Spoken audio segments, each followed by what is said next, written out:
Medieval പീരീഡിലെ ഇന്ത്യയിലെ വിദ്യാഭ്യാസത്തെക്കുറിച്ചാണ് ഇന്നത്തെ ക്ലാസ്സിൽ നമ്മൾ നോക്കുന്നത്. അപ്പം മിഡീവൽ പീരീഡ് എന്ന് പറയുമ്പം ഇസ്ലാമിക് റൂളാണ്. അപ്പോൾ അവിടെ മുസ്ലിം എഡ്യൂക്കേഷനും നമ്മൾ നോക്കണം, ഹിന്ദു എഡ്യൂക്കേഷനും നോക്കണം.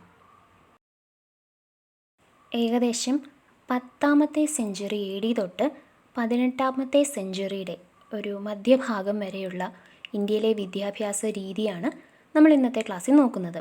അതായത് ബ്രിട്ടീഷ് റൂളിന് മുമ്പുള്ളത്. അപ്പോൾ ആദ്യം നമ്മൾ നോക്കുന്നത് മുസ്ലിം എഡ്യൂക്കേഷനാണ്. മുസ്ലിം എഡ്യൂക്കേഷൻ്റെ നമ്മൾ ഫസ്റ്റ് നോക്കുന്നത് എയിംസ് ഓഫ് എഡ്യൂക്കേഷനാണ്.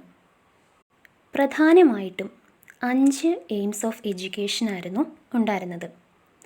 ഏറ്റവും ആദ്യത്തേതെന്ന് പറയുന്നത് developing love for Muslim culture and റിലീജിയനാണ്. തീർച്ചയായിട്ടും മുസ്ലിം കൾച്ചറിനോടും റിലീജിയനോടും ഒരു താല്പര്യം, ഇഷ്ടം ഡെവലപ്പ് ചെയ്തുകൊണ്ട് വരിക എന്നുള്ളതായിരുന്നു ആദ്യത്തെ ലക്ഷ്യം. രണ്ടാമത്തെ ലക്ഷ്യം എന്ന് പറയുന്നത് ഒരു വ്യക്തിയെ ഇസ്ലാമിക ജീവിതത്തിന് തയ്യാറെടുപ്പിക്കുക എന്നുള്ളതായിരുന്നു. മൂന്നാമത്തെ ലക്ഷ്യം എന്ന് പറയുന്നത് ഭാവി ജീവിതത്തിന് വേണ്ടിയിട്ട് കുട്ടികളെ പ്രിപ്പയർ ചെയ്യിക്കുക. അതുമാത്രമല്ല, കുട്ടികളെ മറ്റൊരു തലത്തിലേക്ക് കുട്ടികളെ ഡെവലപ്പ് ചെയ്തുകൊണ്ട് വരിക. നാലാമത്തെ ലക്ഷ്യം എന്ന് പറയുന്നത് കുട്ടികളെ ജോലി സാധ്യതാപരമായിട്ടുള്ള വിദ്യാഭ്യാസം നൽകുക, അവരുടെ ഭാവി സുരക്ഷിതമാക്കുക. അതായത് തൊഴിൽ സംബന്ധമായിട്ടുള്ള വിദ്യാഭ്യാസം കൊടുക്കുക. അഞ്ചാമത്തെ ലക്ഷ്യം എന്ന് പറയുന്നത് ഒരു അഡ്മിനിസ്ട്രേഷൻ റൺ ചെയ്യാൻ വേണ്ടി ഭരണത്തിൽ മുഴുകുന്ന അങ്ങനത്തെ രീതിയിലോട്ട് വരെ ഇൻഡിവിജ്വൽസിനെ പ്രിപ്പയർ ചെയ്യിക്കുക എന്നുള്ളതായിരുന്നു. അപ്പോൾ ഈ 5 കാര്യങ്ങളാണ് പ്രധാനപ്പെട്ട മുസ്ലിം എഡ്യൂക്കേഷൻ്റെ എയിംസ് എന്ന് പറയുന്നത്. ഇനി നമുക്ക് മുസ്ലിം എഡ്യൂക്കേഷൻ്റെ പ്രധാനപ്പെട്ട ക്യാരക്ടറിസ്റ്റിക് ഫീച്ചേഴ്സ് എന്തൊക്കെയാണെന്ന് നോക്കാം.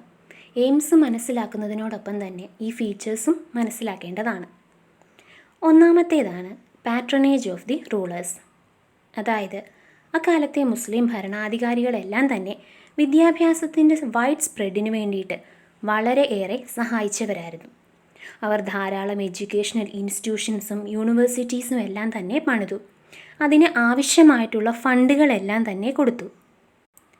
അതുപോലെ തന്നെ ലാൻഡ് ലോഡുകൾ, വലിയ പണക്കാരെല്ലാം തന്നെ വിദ്യാഭ്യാസത്തിൻ്റെ സ്പ്രെഡിന് വേണ്ടിയിട്ടുള്ള ഫൈനാൻഷ്യൽ ഹെൽപ്പുകൾ കൊടുത്തു. ഇതേ ഭരണാധികാരികൾ തന്നെ മെൻ ഓഫ് ലേണിംഗ്, പഠിപ്പിക്കാൻ യോഗ്യതയുള്ളവരെ പാട്രണൈസ് ചെയ്യുകയും ചുമതലപ്പെടുത്തുകയും ചെയ്തിരുന്നു. രണ്ടാമത്തെ ഒരു ഫീച്ചറാണ് നോ സ്റ്റേറ്റ് കൺട്രോൾ. അതായത് ഈ ഭരണാധികാരികൾ, ഈ ഭരണത്തിലിരിക്കുന്നവർ വിദ്യാഭ്യാസത്തിന് വേണ്ടിയിട്ട് കുറേ കാര്യങ്ങൾ ചെയ്തിട്ടുണ്ട്, ഫണ്ടുകളൊക്കെ പ്രൊവൈഡ് ചെയ്തിട്ടുണ്ടെന്ന് പറഞ്ഞാൽ പോലും വിദ്യാഭ്യാസ സ്ഥാപനങ്ങളിലോ അല്ലെങ്കിൽ അവരുടെ മാനേജ്മെൻറ്റിനോ ഒരിക്കലും അവർ ഒരു അതോറിറ്റിയും ക്ലെയിം ചെയ്തിരുന്നില്ല. മൂന്നാമത്തെ ഫീച്ചർ എന്ന് പറയുന്നത് റിലീജിയൻ ഡോമിനേറ്റഡ് എഡ്യൂക്കേഷൻ ആയിരുന്നു. എപ്പോഴും റിലീജിയസ് ഐഡിയൽസ് എല്ലാം സാച്ചുറേറ്റഡ് ആയി കിടക്കുന്ന ഒരു വിദ്യാഭ്യാസ സമ്പ്രദായം തന്നെയായിരുന്നു. വിദ്യാഭ്യാസത്തിൻ്റെ എയിം, കണ്ടൻറ്റ് എല്ലാം തന്നെ കുട്ടികളുടെ നിത്യജീവിതവുമായിട്ടും അവരുടെ മതപരമായിട്ടുള്ള കാര്യങ്ങളുമായിട്ടെല്ലാം ബന്ധപ്പെട്ടിരുന്നു. കുട്ടികൾക്ക് റിലീജിയസ് ആയിട്ടുള്ളൊരു ഒബ്ലിഗേഷൻ ഉണ്ടാകുന്ന തരത്തിലുള്ള വിദ്യാഭ്യാസമായിരുന്നു പ്രൊവൈഡ് ചെയ്തിരുന്നത്. നാലാമത്തെ ഫീച്ചർ എന്ന് പറയുന്നത് കൺട്രി സൈഡായിരുന്നു കൂടുതലും സെൻറ്റർ ഓഫ് എഡ്യൂക്കേഷൻ. അതായത് ടൗണിലെ പോലെ തന്നെ റൂറൽ ഏരിയാസിലും രാജ്യത്തിൻ്റെ പല ഭാഗത്തും ഇതുപോലുള്ള വിദ്യാഭ്യാസ സ്ഥാപനങ്ങളെല്ലാം തന്നെ ധാരാളം ഉണ്ടായിരുന്നു. അഞ്ചാമത്തെ ക്യാരക്ടറിസ്റ്റിക് ഫീച്ചറാണ് പ്രൊവിഷൻ ഓഫ് വേരിയസ് ഡിസിപ്ലിൻസ്.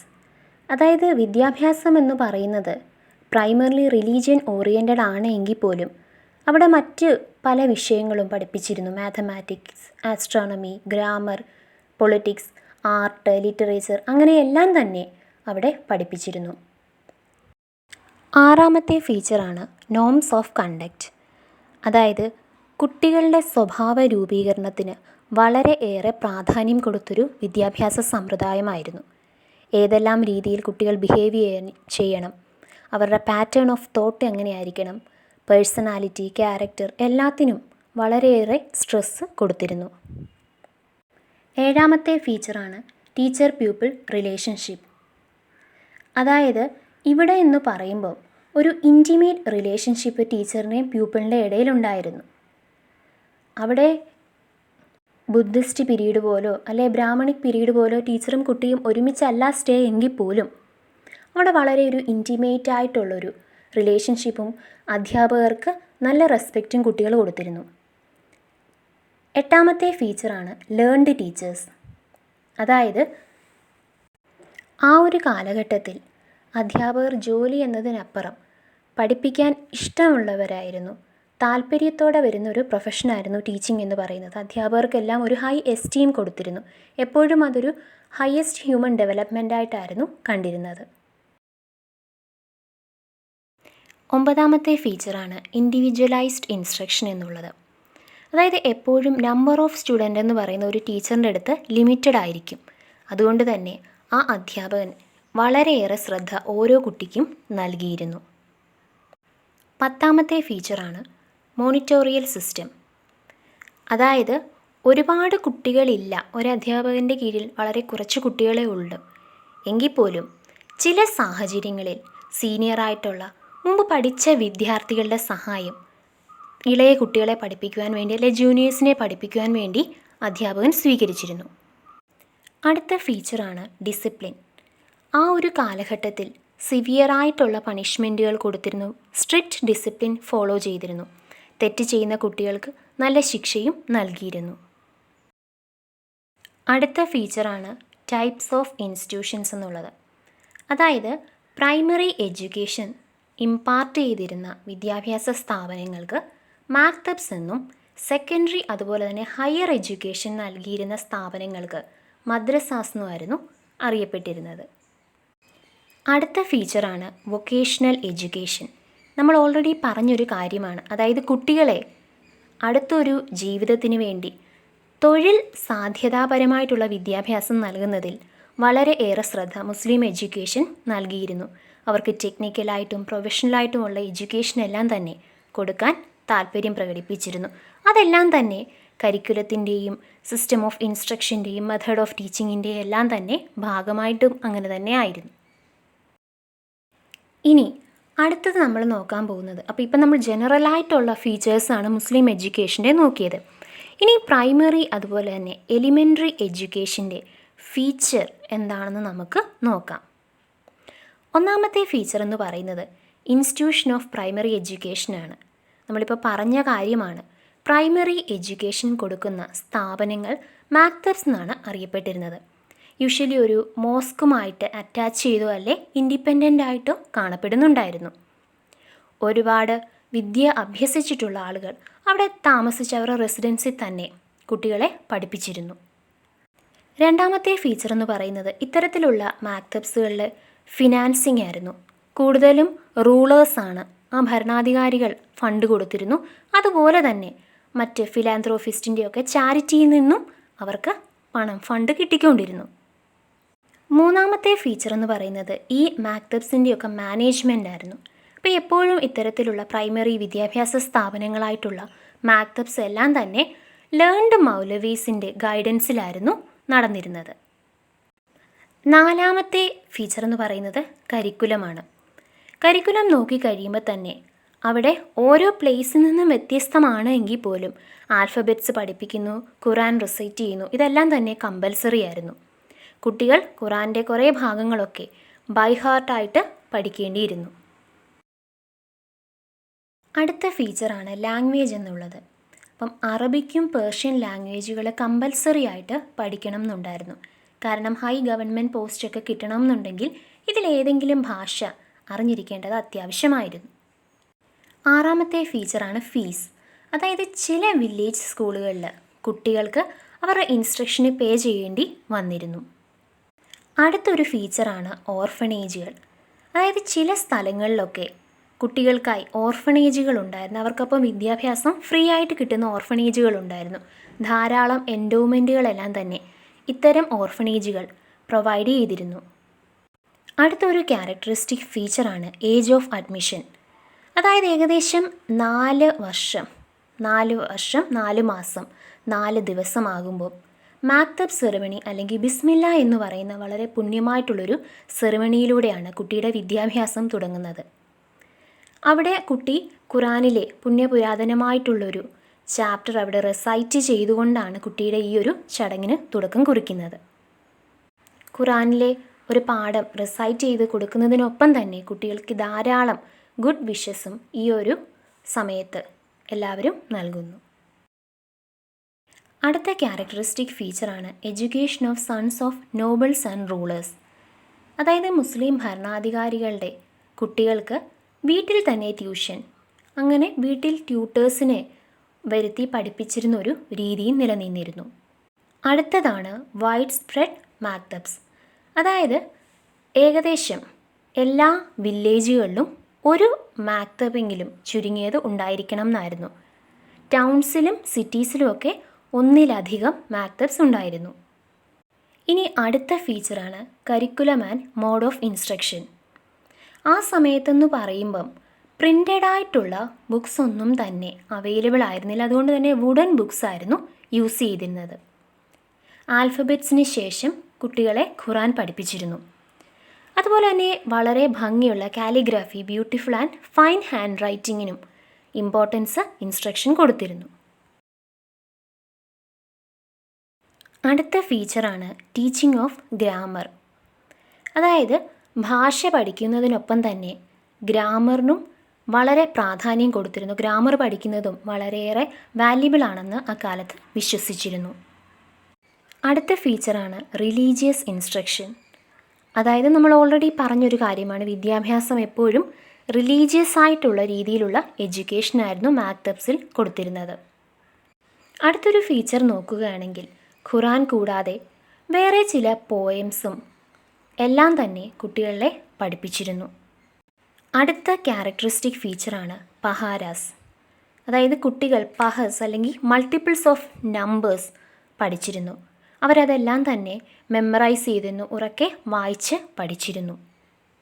ഇനി അടുത്തൊരു ഫീച്ചർ നോക്കിയാൽ ബിൽഡിങ്സ് എങ്ങനെയാണെന്ന് നോക്കിയാൽ ജനറലായിട്ട് കുട്ടികൾ ഗ്രൗണ്ടിൽ ഒരു മരത്തിൻ്റെ കീഴിലിരുന്ന് ഇരിക്കുക, ടീച്ചർ ഒരു മാറ്റ് ഉപയോഗിച്ച് അടുത്തിരിക്കുക, അങ്ങനെ കുട്ടികളെ പഠിപ്പിക്കുന്നൊരു സമ്പ്രദായമായിരുന്നു. അപ്പോൾ ഇത്രയും നേരം നമ്മൾ മാക്തബ്സ് അല്ലെ പ്രൈമറി എഡ്യൂക്കേഷൻ ഇൻസ്റ്റിറ്റ്യൂഷൻ്റെ ഫീച്ചേഴ്സ് ആയിരുന്നു കണ്ടിരുന്നത്. പ്രൈമറി എഡ്യൂക്കേഷൻ്റെ ഫീച്ചേഴ്സ് നമ്മളിനി പറഞ്ഞായിരുന്നു. സെക്കൻഡറി എഡ്യൂക്കേഷൻ അല്ലെങ്കിൽ ഹയർ എഡ്യൂക്കേഷൻ കൊടുക്കുന്ന സ്ഥാപനങ്ങളാണ് മദ്രസാസ്. അപ്പോൾ അവയുടെ എന്തൊക്കെ ഫീച്ചേഴ്സ് ആണെന്ന് നമുക്ക് നോക്കാം. യൂഷ്വലി മദ്രസാസ് എല്ലാം തന്നെ ഒരു മോസ്കുമായിട്ട് അറ്റാച്ച് ചെയ്തായിരിക്കും കാണപ്പെടുന്നത്.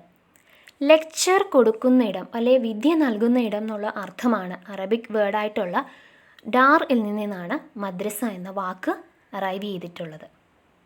മദ്രസാസ് എന്ന് പറയുമ്പോൾ തന്നെ ഒരു പെർട്ടിക്കുലർ റൂം മോസ്കിൽ സെറ്റ് അപ്പാർട്ട് ചെയ്ത് വെച്ചിരിക്കുകയായിരിക്കും ടീച്ചിങ് പർപ്പസിന് വേണ്ടിയിട്ട്. ഇനി ഇത് യൂഷ്വലി ഒരു ഹയർ എഡ്യൂക്കേഷൻ, ഒരു കോളേജായിട്ടോ അല്ലെ പല സ്കോളേഴ്സ് പല വിഷയങ്ങൾ പഠിപ്പിക്കുന്ന ഒരു ലെക്ചർ മെത്തേഡിൽ പഠിപ്പിക്കുന്ന ഒരു സ്ഥാപനമായിട്ടോ പ്രവർത്തിക്കുകയാണ് ചെയ്തിട്ടുള്ളത്.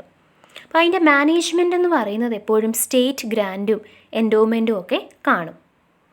കരിക്കുലത്തിൻ്റെ കണ്ടൻറ് എന്ന് പറയുന്നത് റിലീജിയസും ഉണ്ട്, ഒപ്പം തന്നെ മറ്റു വിഷയങ്ങളും പഠിപ്പിക്കുന്നുണ്ട്. ഏകദേശം 10 മുതൽ 12 വർഷം വരെയാണ് ആ ഒരു വിദ്യാഭ്യാസ കാലഘട്ടം എന്ന് പറയുന്നത്. ഖുറാനെക്കുറിച്ചും ഇസ്ലാമിക് ലോയെക്കുറിച്ചുമൊക്കെ ഡീപ്പ് സ്റ്റഡി നടക്കുന്നുണ്ട്. ഒപ്പം തന്നെ geography, astronomy, literature, maths, agriculture, medicine അങ്ങനെ എല്ലാം തന്നെ മദ്രസാസിൽ പഠിപ്പിക്കുന്നുണ്ട്. ചില മദ്രസാസിലൊക്കെ ഹോസ്റ്റലും കാണപ്പെടുന്നുണ്ട്. അതായത് കുട്ടികൾക്ക് താമസിക്കാൻ, അതും ഫ്രീ ആയിട്ട് താമസിക്കാൻ വേണ്ടിയിട്ടുള്ള സൗകര്യങ്ങളും ചെയ്തു കൊടുത്തിട്ടുണ്ട്. അടുത്തത് നമ്മൾ മിഡീവൽ പീരീഡിലെ ഹിന്ദു സിസ്റ്റം ഓഫ് എഡ്യൂക്കേഷനാണ് നോക്കാൻ പോകുന്നത്. മിഡീവൽ പീരീഡിലെ ഹിന്ദു സിസ്റ്റം ഓഫ് എഡ്യൂക്കേഷൻ്റെ ചീഫ് ഫീച്ചേഴ്സ് എന്തൊക്കെയാണെന്ന് നമുക്ക് നോക്കാം. ഫസ്റ്റ് എന്ന് പറയുന്നത് ലാക്ക് ഓഫ് സ്റ്റേറ്റ് സപ്പോർട്ടായിരുന്നു. അതായത് അഡ്വെൻറ്റ് ഓഫ് മുസ്ലിം റൂൾ ആയതുകൊണ്ട് തന്നെ ഇത്തരത്തിൽപ്പെട്ട Hindu system of education state സപ്പോർട്ടൊന്നും ഇല്ലാതെ ഓൾമോസ്റ്റ് എൻഡഡ് ആയിട്ടുള്ളൊരു സ്റ്റേജായിരുന്നു. അത് പിന്നെയും ഡിപ്പെൻഡ് ചെയ്തിട്ടുള്ളത് റിച്ച് പീപ്പിളിനെയും സ്കോളേഴ്സിനെയും വില്ലേജ് കമ്മ്യൂണിറ്റീസിനെയൊക്കെ ഡിപ്പെൻഡ് ചെയ്ത് വളരെ കുറച്ച് ഏരിയയിൽ മാത്രം റിമൈൻ ചെയ്തിരുന്നു. രണ്ടാമത്തേതെന്ന് പറയുന്നത് റിലീജിയൻ ഓറിയൻറ്റഡ് എഡ്യൂക്കേഷൻ ആയിരുന്നു. അപ്പോൾ മുസ്ലിം സിസ്റ്റം ഓഫ് എഡ്യൂക്കേഷൻ എന്ന് പറയുന്നത് പോലെ തന്നെ ഹിന്ദു സിസ്റ്റം ഓഫ് എഡ്യൂക്കേഷനും റിലീജിയൻ ഡോമിനേറ്റഡ് ആയിരുന്നു. മൂന്നാമത്തെ ഫീച്ചറാണ് പദശാലാസ്. അതായത് എലിമെൻ്ററി എഡ്യൂക്കേഷൻ ഇമ്പാർട്ട് ചെയ്തിട്ടുള്ളത് ഇൻസ്റ്റിറ്റ്യൂഷൻസിൻ്റെ പേര് പദശാലാസ് എന്നായിരുന്നത് ടൗണിലും വില്ലേജിലും എല്ലാം എക്സിസ്റ്റ് ചെയ്തിരുന്നു. നാലാമത്തെ ഫീച്ചർ എന്ന് പറയുന്നത് ബിൽഡിംഗ് ഓഫ് പദശാലയാണ്. പദശാല എന്ന് പറയുന്നത് സ്പെസിഫിക് ആയിട്ടുള്ളൊരു ടൈപ്പ് ഓഫ് ബിൽഡിംഗ് ഒന്നും ഉണ്ടായിരുന്നില്ല. ഒന്നെങ്കിൽ ചില വീടിൻ്റെ വരാന്തകളിൽ അല്ലെ മരച്ചുവട്ടിലൊക്കെ ആയിരുന്നു പദശാലകൾ നടന്നിരുന്നത്. ചിലയിടത്ത് സെപ്പറേറ്റ് ഹൗസസ് ഉണ്ട്. ഇനി അതും അല്ലെങ്കിൽ ചിലയിടത്ത് ഈ അമ്പലത്തിൻ്റെയൊക്കെ പ്രമിസസ് ആയിരുന്നു ഉപയോഗിച്ചിരുന്നത്. അടുത്ത ക്യാരക്ടറിസ്റ്റിക് ഫീച്ചറാണ് ഫീസ്. അപ്പം കുട്ടികളുടെ കയ്യിൽ നിന്നും റെഗുലറായിട്ടുള്ള ഫീസൊന്നും ഈടാക്കിയിരുന്നില്ല. മറിച്ച് അധ്യാപകർക്ക് മാതാപിതാക്കൾ എന്തെങ്കിലുമൊക്കെ പ്രസൻറ്റ് കൊടുക്കത്തേ ഉണ്ടായിരുന്നുള്ളൂ. അതുപോലെ തന്നെ സ്റ്റുഡൻസ് അധ്യാപകർക്ക് പേഴ്സണലായിട്ടുള്ള അവരുടെ സഹായങ്ങളും സർവീസുകളും എല്ലാം ചെയ്തു കൊടുത്തിരുന്നു. അടുത്തത് ഇൻസ്ട്രക്ഷണൽ മെത്തേഡായിരുന്നു എലിമെൻ്ററി സ്റ്റേജിൽ. അപ്പം 4 സ്റ്റേജ് ഓഫ് ഇൻസ്ട്രക്ഷൻസ് ആയിരുന്നു എലിമെൻ്ററി ലെവലിൽ കൊടുത്തിരുന്നത്. ആദ്യത്തെ സ്റ്റേജ് എന്ന് പറയുന്നത് കുട്ടികളെ മണ്ണിൽ എഴുതുന്ന ഒരു രീതിയായിരുന്നു. പിന്നീട് അതിന് ശേഷം രണ്ടാമത്തെ സ്റ്റേജിലോട്ടൊക്കെ വരുമ്പം പാം ലീവ്സ്, പനയോലകളിൽ എഴുതുന്നൊരു രീതിയായിരുന്നു. ഇനി എലിമെൻ്ററി സ്റ്റേജിലെ ഹിന്ദു എഡ്യൂക്കേഷൻ മീഡിയവൽ പീരീഡിലെ കരിക്കുലം നമുക്ക് നോക്കാം. ഒന്നാമത്തെ കരിക്കുലത്തിൻ്റെ ഫീച്ചർ എന്ന് പറയുന്നത് വെയ്റ്റ്സിനെ കുറിച്ചും മെഷേഴ്സിനെ കുറിച്ചുമൊക്കെ അറിവ് നേടുക എന്നത് വളരെ എസെൻഷ്യലായിട്ടുള്ളൊരു കാര്യമായിരുന്നു. അർത്തമെറ്റിക്സ് എന്ന് പറയുന്നത് എലിമെൻ്ററി സ്റ്റേജിൽ തന്നെ കമ്പൽസറി ആയിട്ടുള്ളൊരു സബ്ജക്റ്റ് ആയിരുന്നു. രണ്ടാമത്തെ ഫീച്ചർ എന്ന് പറയുന്നത് ലിറ്ററേച്ചർ കരിക്കുലത്തിൽ ഇൻക്ലൂഡ് ചെയ്തിരുന്നു എന്നുള്ളതാണ്. അതേപോലെ തന്നെ മോറൽ ആൻഡ് റിലീജിയസ് ഇൻസ്ട്രക്ഷന് വളരെയേറെ ഇമ്പോർട്ടൻസ് കൊടുത്തിരുന്നു. ചില വിദ്യാലയങ്ങളിലൊക്കെ കുട്ടികൾ സരസ്വതി വന്ദനം ബൈഹാർട്ടായി പഠിച്ചിരുന്നു. മിത്തോളജിയിലുള്ള instruction, sacred love of the Hindus, ഇതിനെല്ലാം തന്നെ പ്രാധാന്യം ആ ഒരു കാലഘട്ടത്തിലെ മീഡിയവൽ പീരീഡിലെ ഹിന്ദു എഡ്യൂക്കേഷൻ നൽകിയിരുന്നു.